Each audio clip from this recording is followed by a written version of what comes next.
What's up, boys? This is something I've never done before, but I figured I'd give it a shot. It was like, I don't know, $8. They give you 2 of them. It's on this slick paper. It's stuck to it. Basically, it's just a license plate pad, and I have had issues in the past with cars that had systems in them where the license plate would rattle. I also had issues where the license plate would carve away the paint, so I decided to try one of these. Nothing transferred to my hands while I was putting it on, so it seems like it might hold up. We shall see. This is the rest of it. It didn't come with any hardware, which is kind of disappointing considering the way they recessed these holes. It's got some weight to it, but it's made really well. What was I going to show you guys? Oh, this is what I had on the plate for now. I just took it off. This is what I had on there. And obviously that looks like shit. So, I mean, yeah, I'm being a bit ridiculous here, but I mean, if you're gonna go this far, why not, right? Let's get some decent hardware. But how would you have it recessed like that? Is beyond me. I mean, you couldn't drive a nut or a bolt into there. Yes, you could recess a nut in there and thread a bolt through the other side, but you couldn't do that because you're installing a license plate. Yeah, so there's that, but that's what we're working with right now. I figured you guys might want to check out this. This is definitely something I think, you know, I may never say, oh, I'm glad I got that, because now I'll never know the difference as far as the system and, you know, any scratching, but whatever. For a couple bucks, I figured it was worth it. Stay tuned. We'll see how that looks when it's done. All right. I just cut this one, so you're not seeing it hanging like it was, but it was right about there. This side is in a little worse shape than the other side was as far as being creased from the you know, from hitting the door sill, but I think with a little bit of heat and a little bit of elbow grease, I can get that cleaned up and looking good once I pull this tight. I've already pulled this, but that's not actually where you want to pull it from. I think you want to kind of pull, well, I guess there really isn't any middle. This would technically be the middle. I don't know what I did on the other side, but again, look how much better that looks. And yeah, so we're going to do this side now. I just got both the seats out, and this side of the carpet looks good. I did find a pretty big stain from where somebody had a drink between the e-brake and took off and it fell over like they usually do. But like I said, I just didn't see any reason to replace this carpet. It just needs to be shampooed, that's all.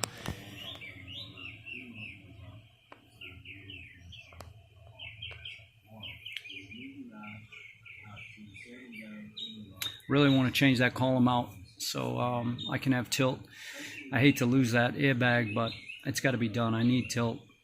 And so when I do that, I think I'll do the removable steering wheel and just spend the money and get that Ford Motorsport wheel that we all like. Yeah. All right. I did notice this door panel is one of the Christmas tree clips in the back is not working anymore. Definitely some discoloration there, but all in all, the door panels are in pretty good shape. Missing the plug on this side, but like I said, I'll order that.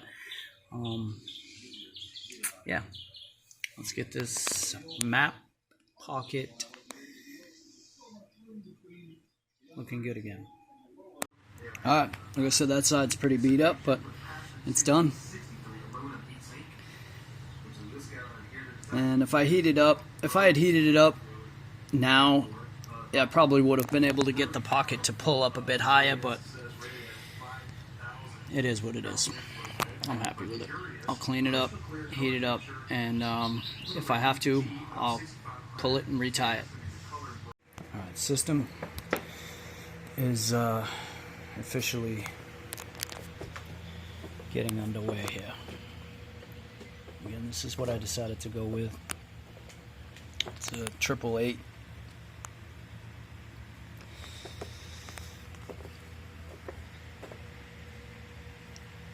Everything's by Skar. It came as a kit.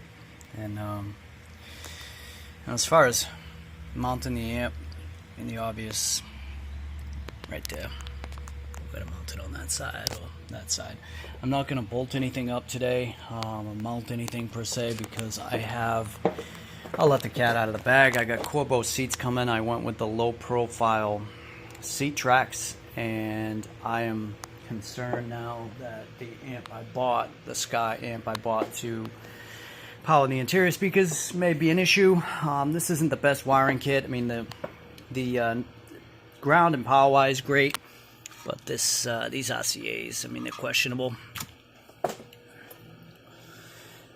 So yeah, I didn't buy another amp kit for that amp, but like I said, I got to make sure everything works. I'm going to try to use the factory speaker wire, so I'm just replacing all the factory speakers with the new ones, and I'd like to get away with using the factory speaker wire. From what I understand, based on what I read, I pulled the amp bypass wiring out of the back. I just need to make sure I do this right, and I should be good to go. I should be able to not have to rewire all the factory speakers.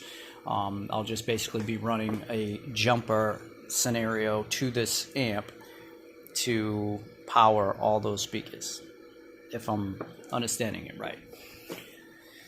My Landau Black just came. I ordered it 2 weeks ago, and they sent me satin gloss clear coat. So luckily the company that I ordered it through on Amazon, it was cheaper on Amazon, was good enough to send me what I ordered. So now I have the LMR titanium mix, SEM, whatever the hell you want to call it, and now I have this, because I definitely got some painting to do. Like I said, this dash situation is bothering me. I hate to have to paint all that, because now I'm going to have to paint the gauge bezel, which I have to pull out anyway because my speedometer is not working. It was the one thing that didn't work when we swapped it to a 5-speed. Oh, check out the antenna. What you know about that? Kind of looks weird, but I guess when you think about how ridiculous the other one was, that looks great. So, oh, check these out. My little sister picked those up for me. It's kind of hard to see, but it's got the little running horse in there, and of course everything matches nice. Nice little addition to the wheels, nice little compliment. So hopefully these things rock. So I gotta get to work, guys. It's hot out here. Alright, boys, once again, we're knee deep. When was the last time you seen a door panel with that thing on it, huh?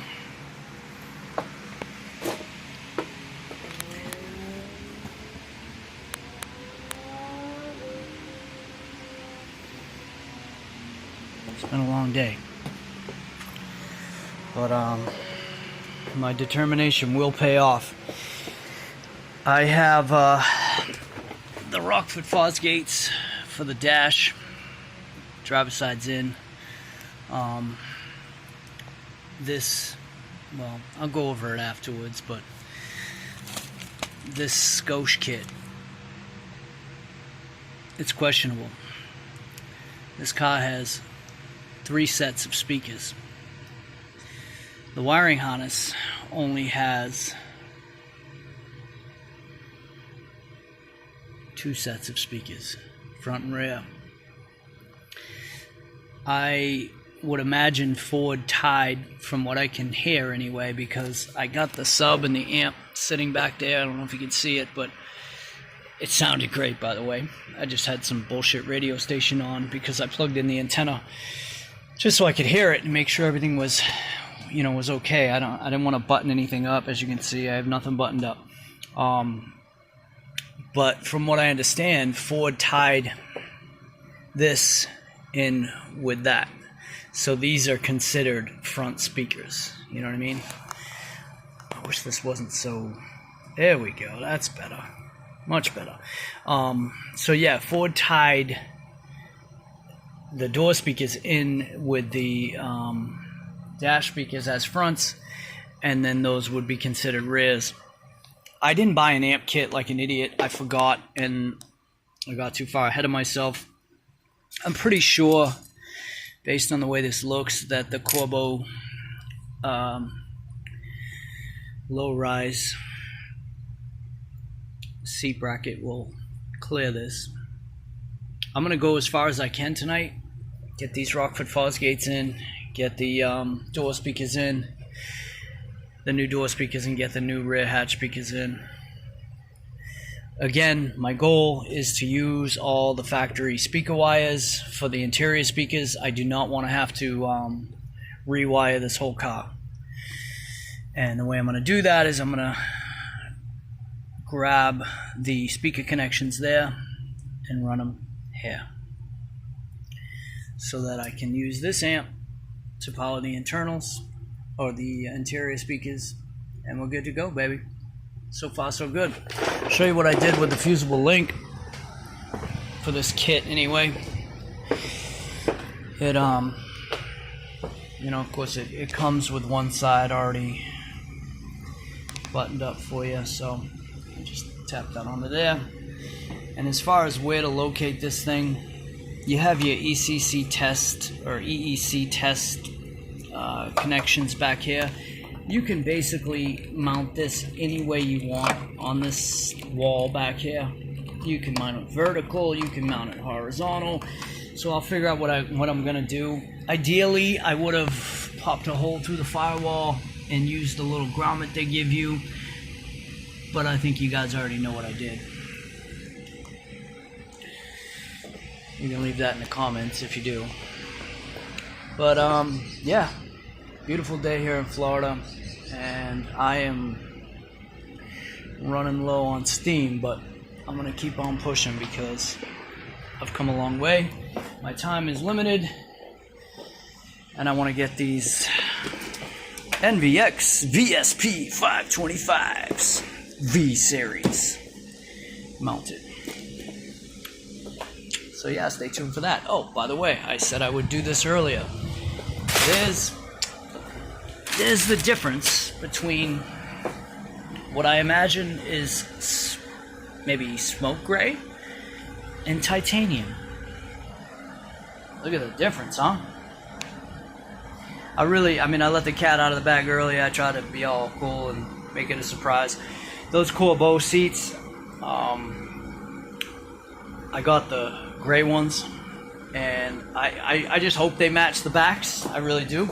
I hope they go good with this interior. But in the end, if they don't, I'll just replace, I'll do the Corbeau, you know, I'll get rid of the leather. If it bothers me that much, I'll get rid of the rear leather and do the Corbeau, you know, rear seat cover deal. You know, rear seat upholstery. Oh, you know how I got these clips off, right? 50, maybe 60% of the way done here. And I wanted to note something. The space behind the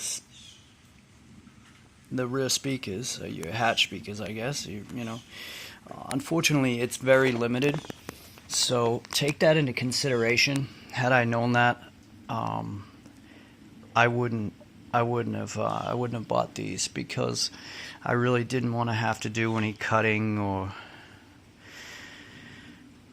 manipulate, and you know what I mean. I just didn't want to have to. I wanted to pop them right in, you know. That's what we all want.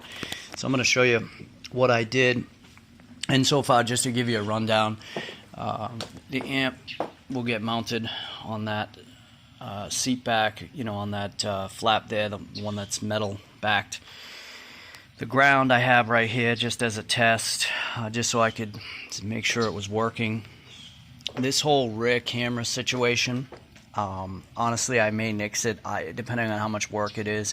If the unit itself will allow me to just turn it on without the need to actually have it function from the reverse gear, then I may keep it. But I mean, ideally it would turn on as soon as you put it in reverse, but I haven't done my research yet to see how much work is involved with that. I just haven't.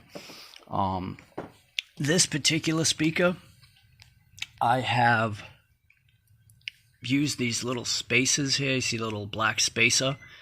That speaker, the factory one, this outer ring here is actually a cup, and a portion of it in the back actually covered or protected the magnet from hitting the metal insides, the actual window track. There's a piece of it very close behind here.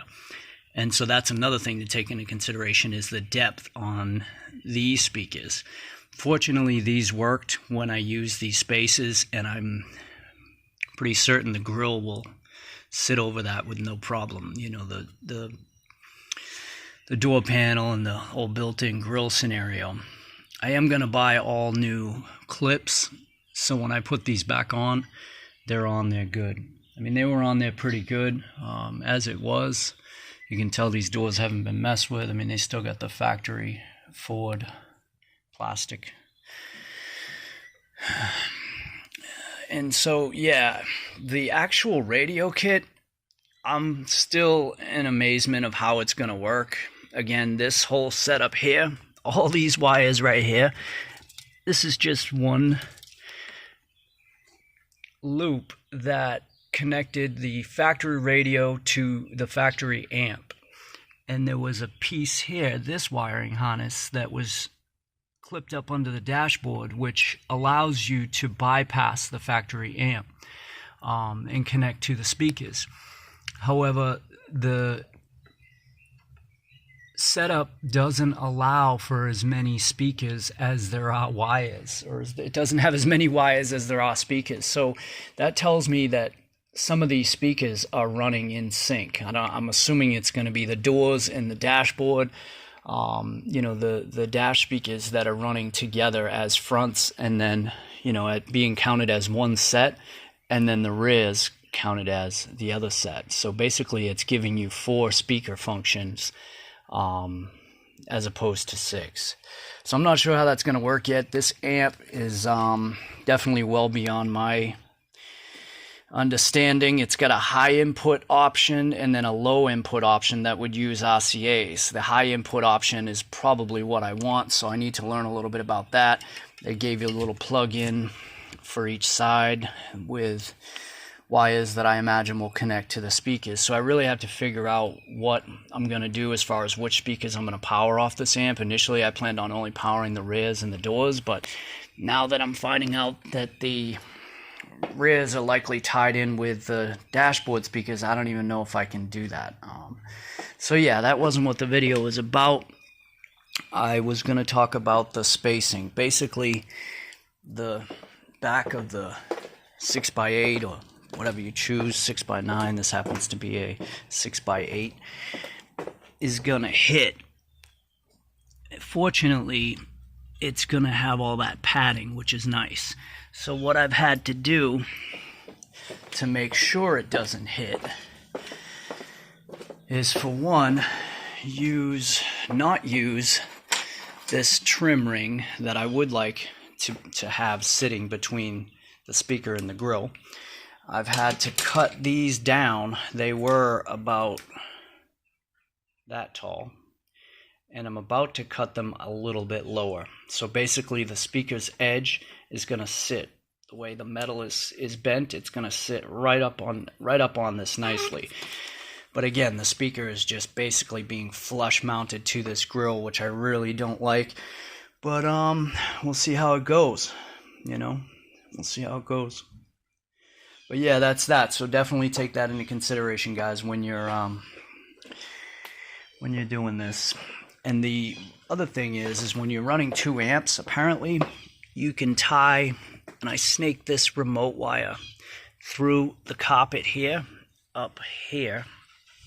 The other remote wire from the rear amp is running along this channel. I'm going to tie this in to that remote wire. I guess you can do that. I didn't know that until now, but see, I still have a lot of work to do. I have to ground that amp, power that amp, so I'm not sure how I'm going to power it yet. Maybe run that power wire up and over to the other side, and tie it into that power wire. I'm assuming I can do that. I wish I had like a block. They make blocks for that that'll allow you to do that relatively easy, I think. But I mean, of course, it came with its own inline fuse, this amp kit. I don't know. I mean, I could run 2 power wires, I guess, but that seems a bit ridiculous. So we shall see. Stay tuned. Fosgates are in. Those are the only speakers that went in without any, you know, any real effort. Just went in like you'd want them to. So yeah, that's that. Yeah, so I'm about 85% of the way there with the stereo install. I just unplugged everything except that amp, obviously. To do the shampooing, this is what I chose. It's called the Bissell Pro, Little Green Pro or something like that. I don't know, let me see. Yeah, these carpets, this is why I didn't want to replace them, and I'll show you in a minute.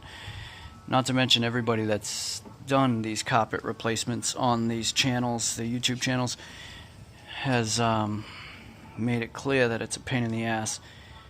And so being that the carpets weren't in that bad a shape, I really didn't want to replace the carpet, you know, the hatch area and the